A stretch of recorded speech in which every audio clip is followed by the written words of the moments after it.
শোনো, এই যে 25 টাকা সবাই পাবো, সেটা আমরা 5 ভাগে ভাগ করে নেব। তাতে হবে কি, তুমি আমি এ ও সবাই 5 জনে 5 টাকা করে পাবো, বুঝলে?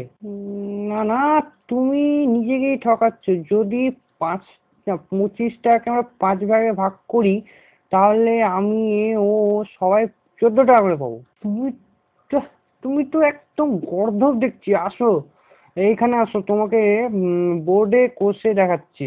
দেখো, এই হলো 25, 25কে ভাগ করলাম 5 দিয়ে, হলো 5। 5 2 যায় না, তাহলে 5 যাবে 25-এ। 5 5 25। না না, একদিনে বুঝছি তোমার কেন বাবা পয়সা খরচ করে পড়াশোনা শিখিয়েছে। দেখো, 5, এই 25কে ভাগ করবো 5 দিয়ে, 5 2 যায় না, 5 তো বাবা 5-এ যায়, তো 5 একে 5 বেঁচে থাকলো 5 0 আর 2 20।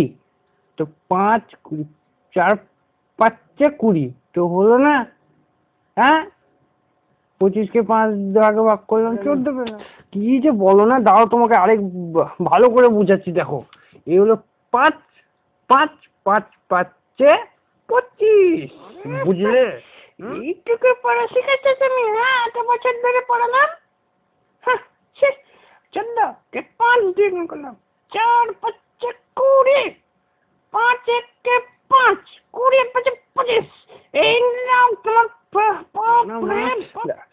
দেখো, আমি তোমাদের দেখিয়ে দিচ্ছি। দেখো, এইবার দেখো, 5টা 14 যোগ করে আমি দেখিয়ে দিচ্ছি তোমাদের কিভাবে 25 হচ্ছে না। দেখো, ভালো করে দেখবা কিন্তু।